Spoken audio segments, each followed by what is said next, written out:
I'll say that as an entrepreneur, business owner who has employees, the probably biggest impact in 2012 was when I lost my largest client, and we deserved to lose them.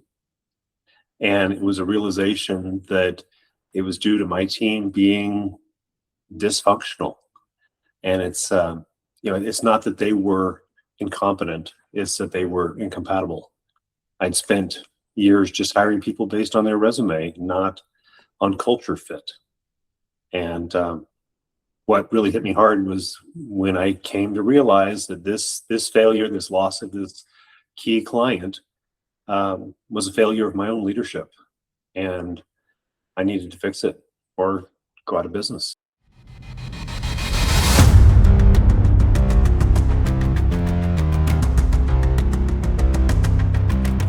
Welcome to the Impact Effect Podcast. I'm your host, Jim Morris, and we have another amazing guest in the house, Trevor Dierdorff, and he is probably similar to most of you in one way or another. He is a successful entrepreneur, building things, growing, scaling, but he's a classic ADHD entrepreneur. He's doing too much. He's helping all types of people.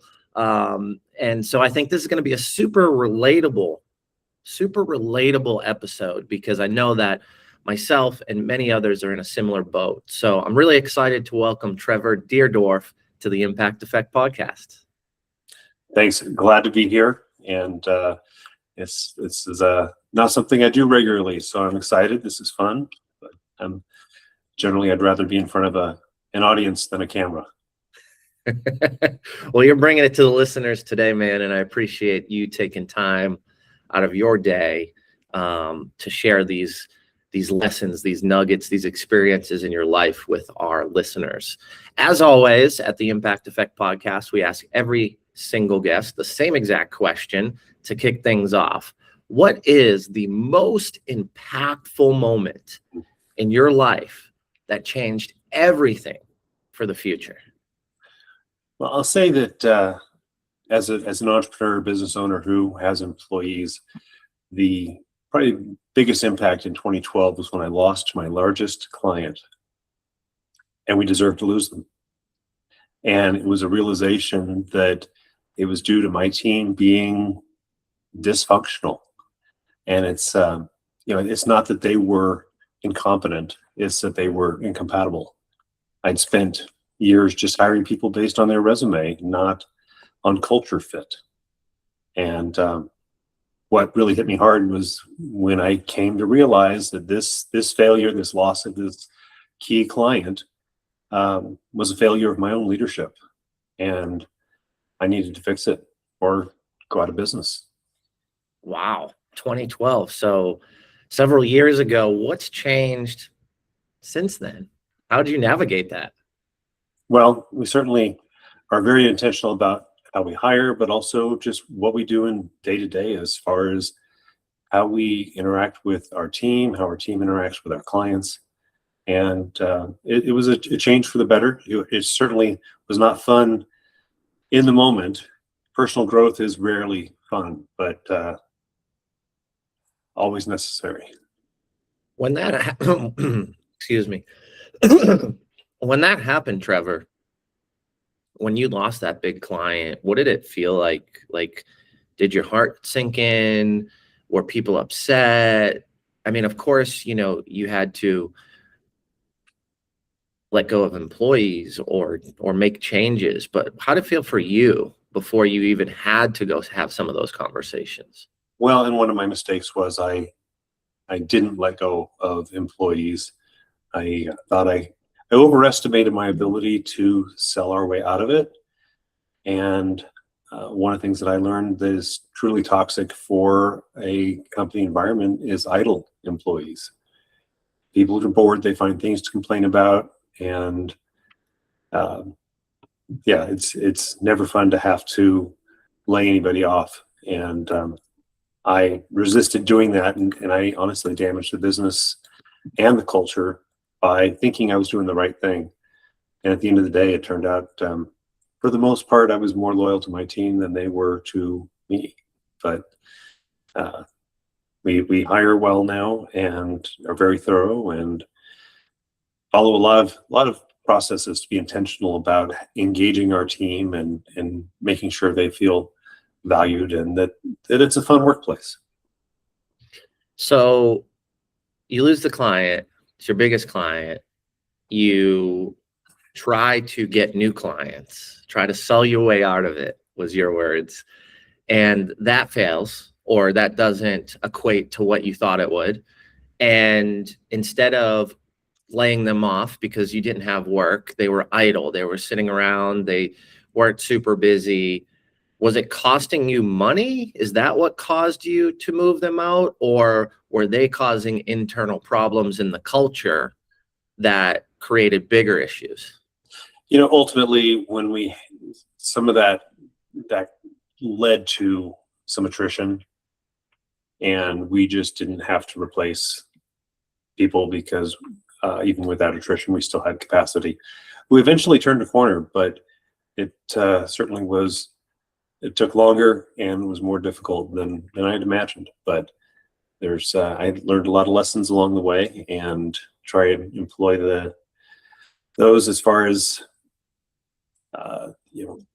some of the inspiration for how to hire people has come from books like Patrick Lencioni's Ideal Team Player and Six Geniuses of Work. I use that. We use a personality preferences profile when hiring people, looking for the right dynamics of energy and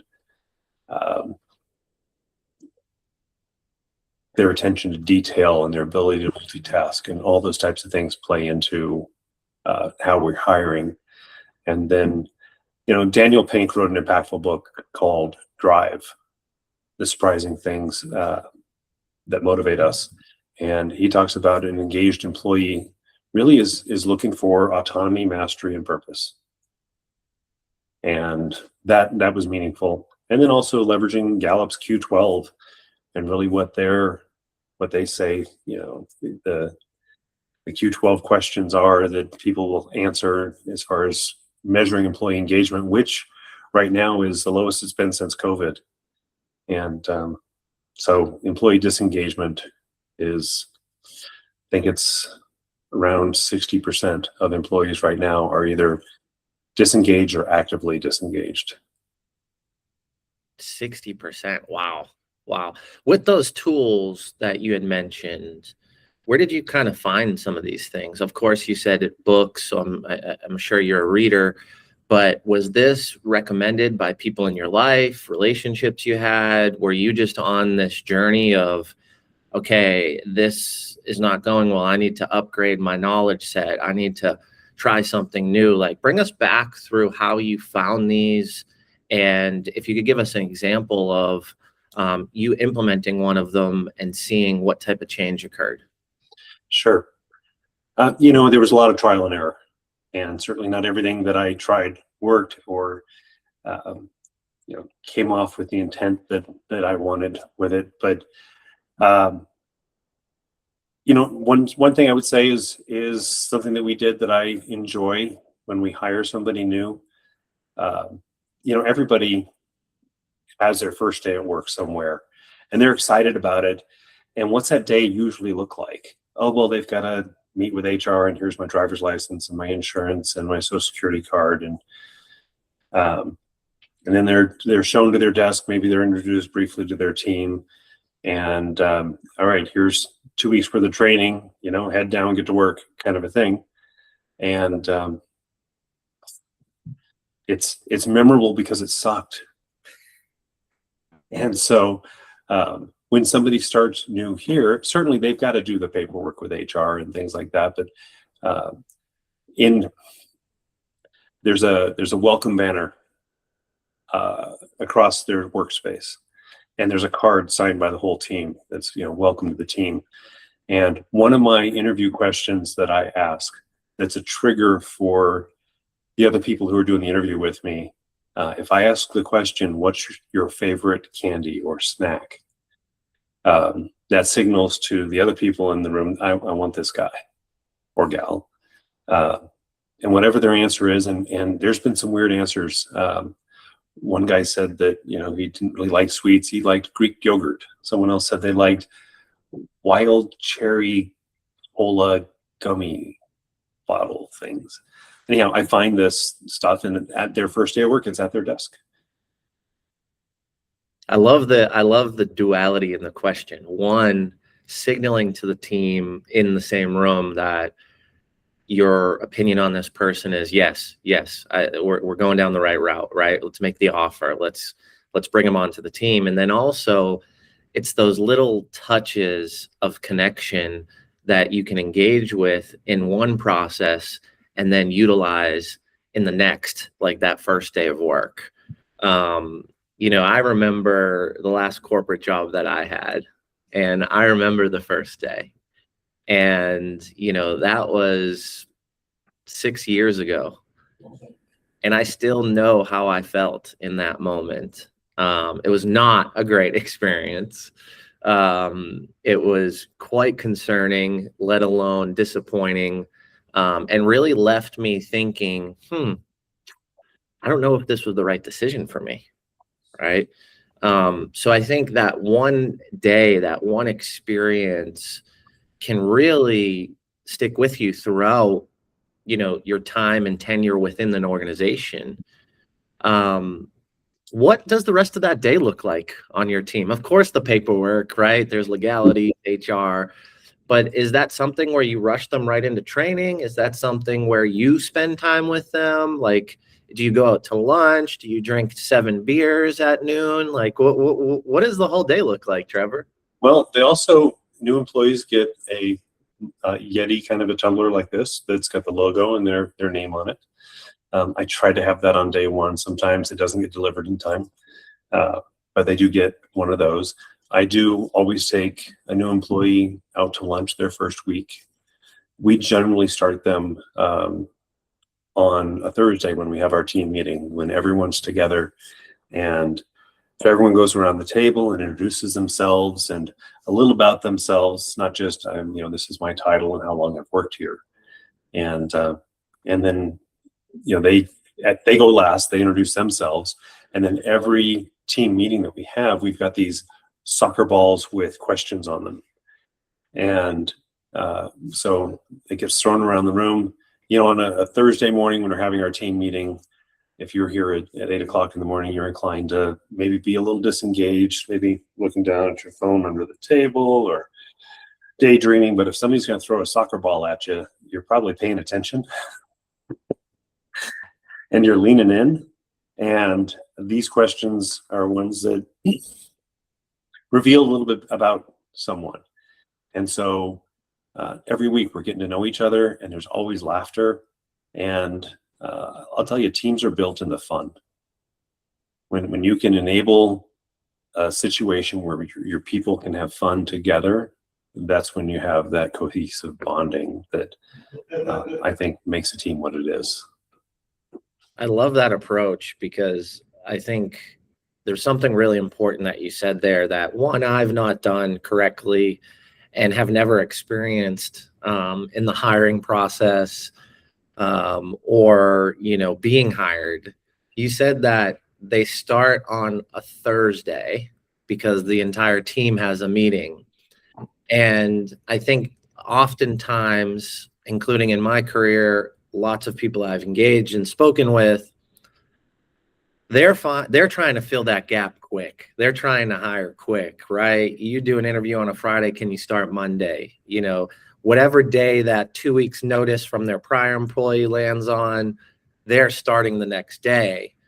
But you purposefully put them on a specific day, no matter what their availability is or what your need is, to fill that gap. And you do that very strategically. And I just want to point that out to the listeners, because it also puts you in a position where you're not trying to take the energy of filling the gap and roll that into the first day and push the training and push all the things they need to do, because you've released that pressure, knowing that there's a process, knowing that there's a strategy behind what that first experience in the organization looks like. So I didn't want to skip over that, because I thought that was very important, and I've never experienced that myself, nor have I done that in my companies or when I worked in the corporate world. So I think that's fascinating and definitely important to kick it off the right way.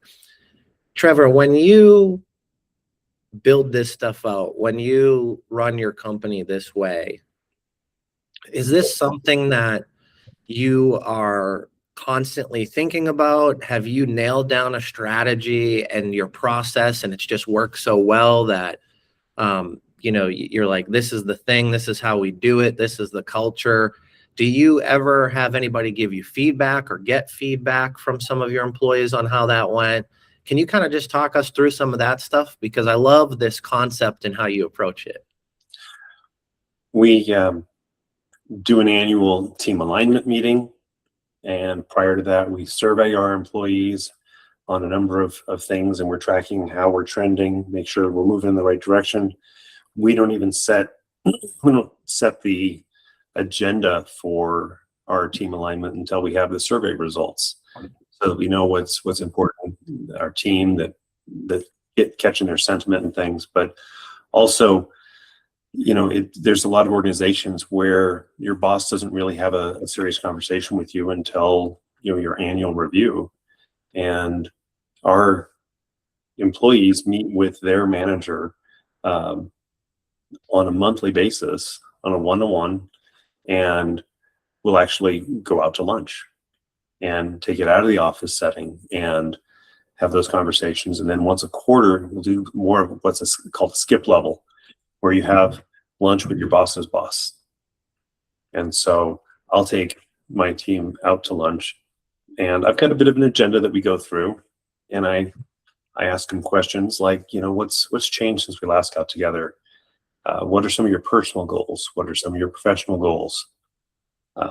What do you think at Amnet we should start, stop, or keep doing? One of the questions I ask is, on a scale of 1 to 10, how is Amnet doing for you as a place to work? And if we're not a 10, what can we do better?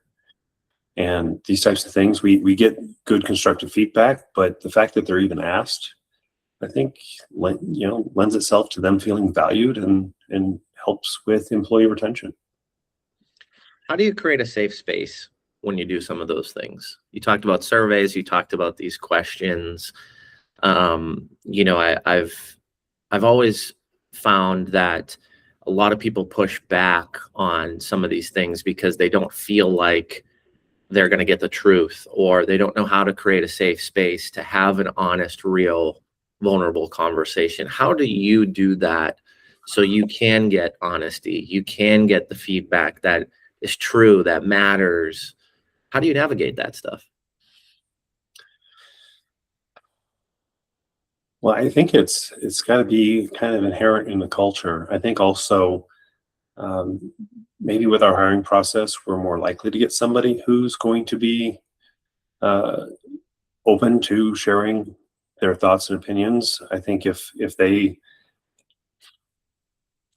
somebody gives you an input on something and you dismiss it, and they're trying to be constructive and helpful, they're probably not going to tell you twice. And so pausing, and even if you totally disagree, there's not any way we can make a change on that, you still validate that input, you thank them for the input, might even take you to a leadership meeting and discuss that feedback and whether or not there's some way to act on this input that we've received, and then do the follow-up. Say, what, I met with Pamela and Tara, and we talked about your feedback, and we think there's an opportunity here to make this adjustment that you recommended. I think it'll be good. Or, there's not a reason, there's no way we can actually do that, and here's why. But thank you for the feedback, and please continue to give feedback when you have it. It's so powerful, I think, taking the opportunity for someone to be able to feel heard, validated, seen, allow them to voice their opinions, not so much focusing on if you can or can't do it or what the outcome after that looks like. Obviously, if you can, if it's a great idea, but we know the reality of life is, hey, I want, chocolate candy bars every 10 minutes on my desk working here. Probably not a reality. unless there's those cherry cola gummies that you mentioned. But I think it's so important to say, let me think about on that. Let me talk to the team, and give them the opportunity in the follow-up to maybe explain more or talk to the decision maker within the process. I remember someone asking me, if they could get, we worked in a tip business, and if they could get a tip from the company first to start off the experience of what it feels like to get their first tip.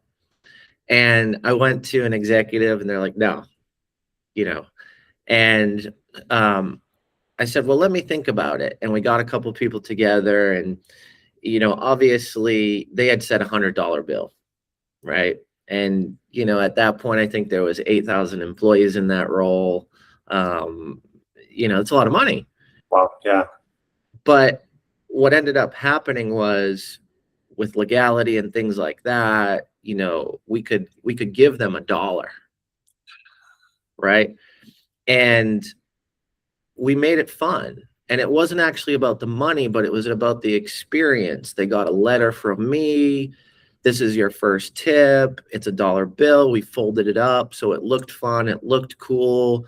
We just want to be the first person to invest in you, knowing that you're going to provide great service. And it was a conversation that was aligned and related back to the service standards, the core values of the company, setting them off in the right direction, right? The 1 foot forward in front of the other, saying, hey, this should be the smallest tip, ha ha ha.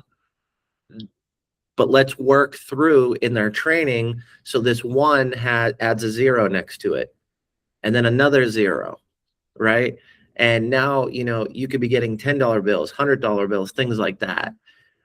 So it was an idea that came from an associate, but we couldn't do it holistically, but it sparked a conversation to get with someone in HR, to get with other vice presidents around the organization.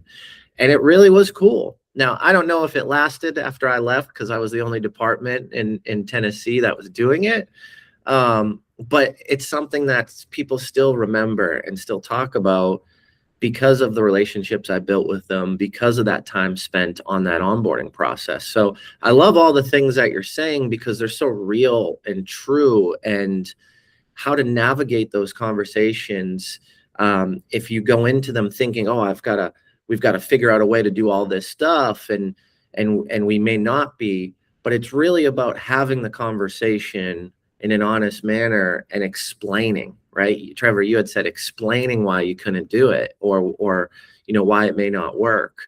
And I think that's what people are looking for a majority of the time is, it's been voiced. There's a reasonable approach on why it can't happen, but thank you for the time. Thank you for the consideration.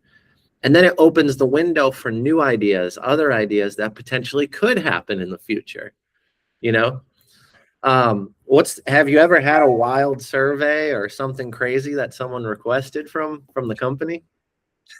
It might not sound like a wild request, but we have a dress code here at Amnet. And, occasionally, without fail, once a year, I might get a request for, can we do casual Fridays or things like that. And I've actually held pretty firm that, no, we're a professional organization. And there was a story that really influenced me about that. It's probably been 20 years now, but it had to do with veterinarian practices, believe it or not. They did a study of some veterinary practices, and when they had the veterinarian, for the first month, they'd have a vet wear a blue lab coat. The next month, they'd wear a white lab coat. The third month, they'd wear a white lab coat with a tie and a stethoscope. And the customer service ratings didn't change. So the happiness really didn't change much. But the question that varied was, how knowledgeable was your vet? And we'll say the blue lab coat was a 7, the white lab coat was an 8, and the white lab coat with the tie and stethoscope was a 9. And how we present is how we're perceived, as far as how knowledgeable we are in this case. And I've got competitors who are out there wearing polo shirts and jeans and sneakers, and the Mnet team has got, a dress shirt, slacks, dress shoes. Everyone's got, Mnet embroidered shirts, and it sets us apart. And if it's a sign that you're a professional, does it mean you're less professional on Fridays? So I've gotten that pushback, but I started this company and I was crawling under desks, plugging in computers and troubleshooting printers, from the start with that philosophy. And so they can, in this case, they can suck it up and wear their school clothes to school. I love it, man. Well, you got to hold strong for what you believe, and you've got data and science and surveys to back it up. And I think if you explain that to me, and I think a majority of people with the depth that you just did a moment ago, it makes sense, right? And it's justified. I think if the approach was, this is my company and I had to do this my whole life, so you're going to have to do it this way, that's a completely different experience for your employees, right? But we do our alignment. We do our team alignments, our team socials and things. Those are casual. You're not at work at that point. So those are kind of the exceptions. But yeah, that's something that I've historically gotten some pushback on. And then you open those gates and pretty soon you're casual every day. Totally. Flip-flops, man. All of a sudden everybody's in flip-flops. And you know what? And that may not be that's not necessarily right for everybody. It's just been part of what we do and how we present. But there's just other little touches and things that we do. We'll do a quarterly fun outing with the team. We'll do something like an escape room or go out and shoot pool or something just very kind of loose and casual that's company sponsored. And spouses and kids are generally welcome for depending on the activity. But so we like to involve the families. And when we have a birthday, I do a birthday card for an employee. I don't want to give it to them at work. I'm going to send it home. Why do you think I do that, Jim? I don't know, man. I like that approach. I've never heard that. Well, who else is going to see it? Their spouse, their family. How much do you think the spouse's perception of where their spouse works is part of that mindset? And doing little things that when we include spouses in our fun activities, that I'm intentional about being friendly with whoever they brought as their plus one, and tell them how great their spouse is. And then just, I think those little things matter.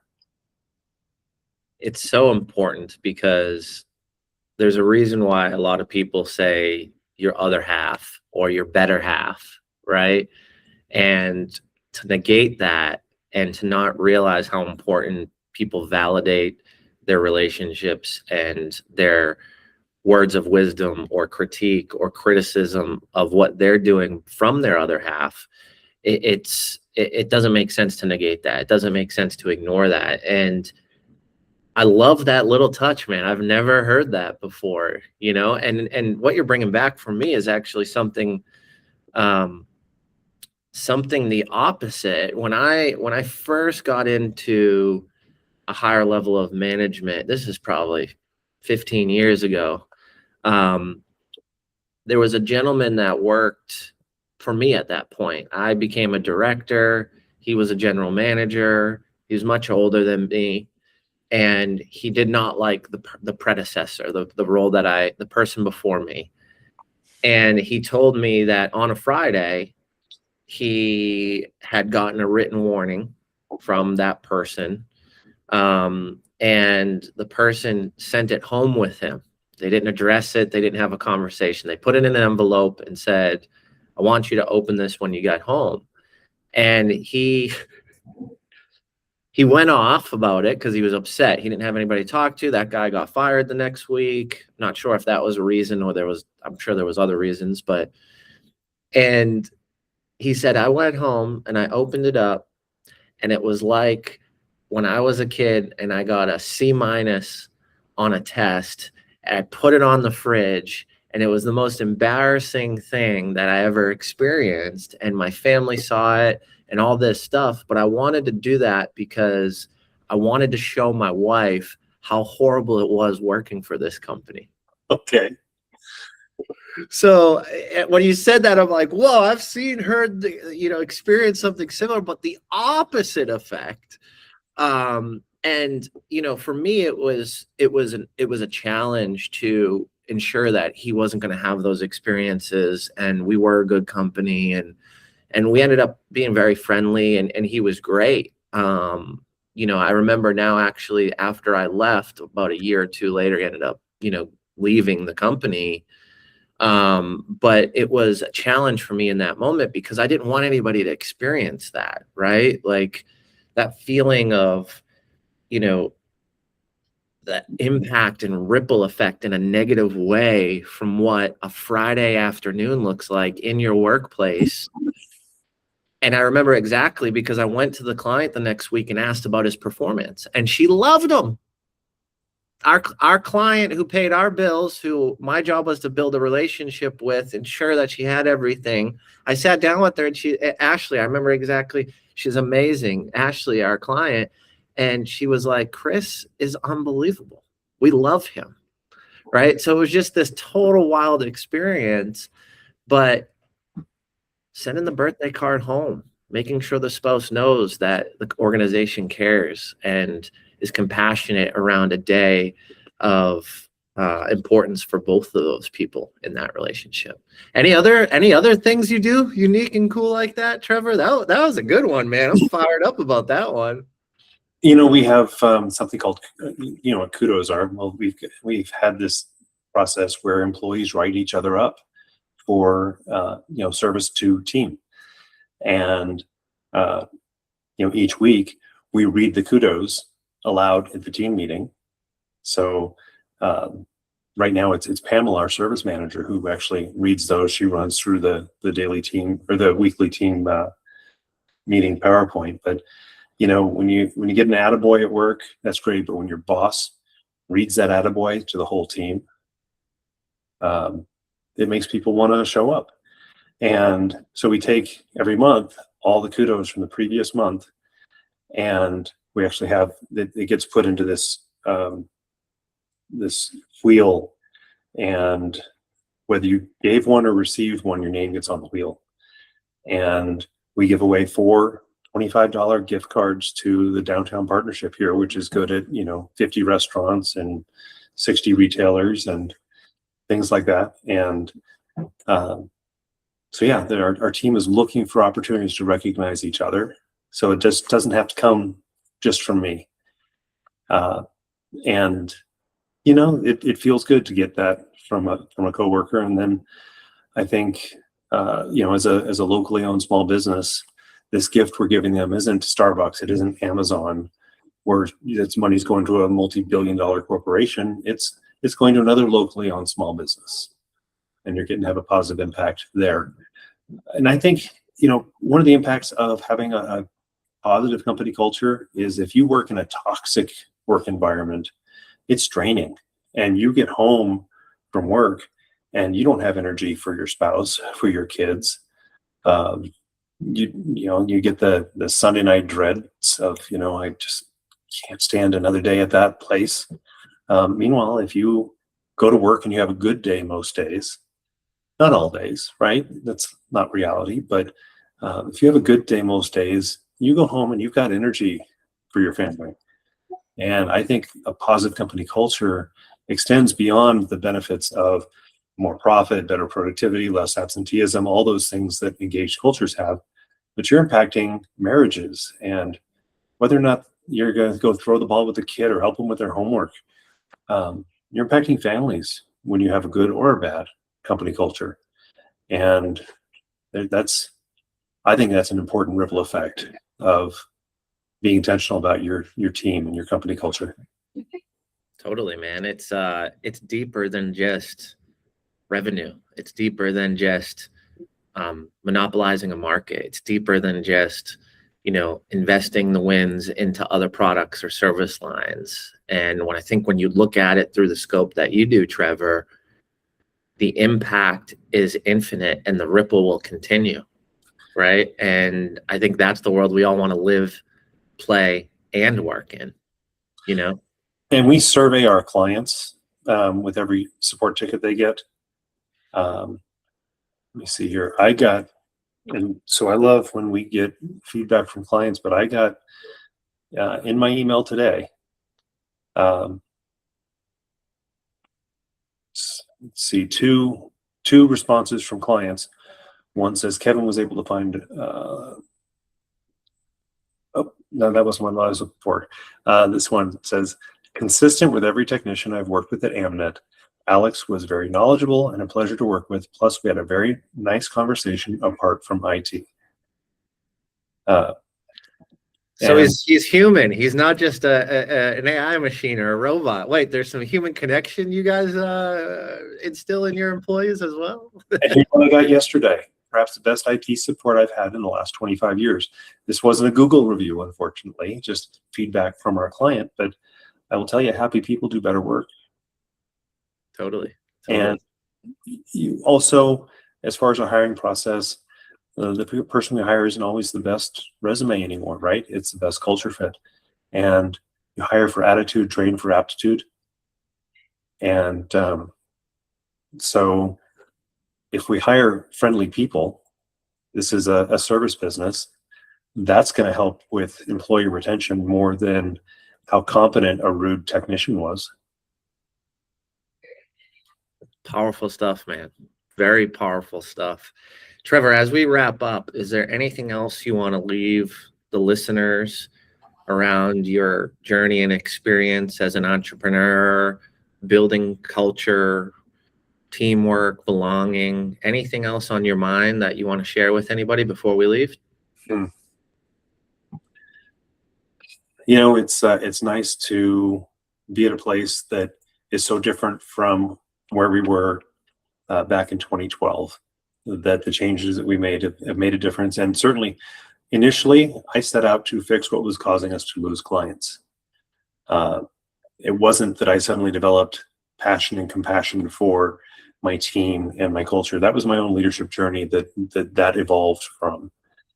And so I'm happy with where that is. I wish we'd gotten there faster, but just being intentional around it. If you look at the Gallup Q12, here's a good tip for you. Find the Gallup Q12 list of what makes an engaged workforce, and start with the bottom one. And I wish I had it up in front of me. I actually had them nearly memorized once. And don't go on to number 4 until you've got number 1 done, but make sure that your employees can answer yes to every one of those things. And I think that finding what's going to work with your team, not everything worked. When I tried to answer number 7 for our team, I tried this and I tried this, and then that worked. Move on to 6, work your way up. But do that. I think that's an easy information available. And the hardest one on there is, I have a best friend at work.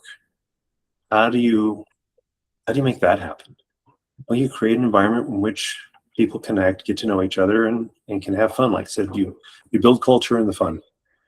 And has everybody got a best friend here at work? No, but would they say their coworkers are their friends? I think overwhelmingly yes.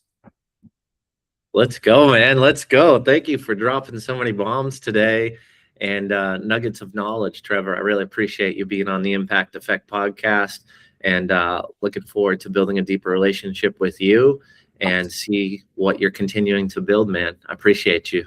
Absolutely. Thank you, Jim. I enjoyed it.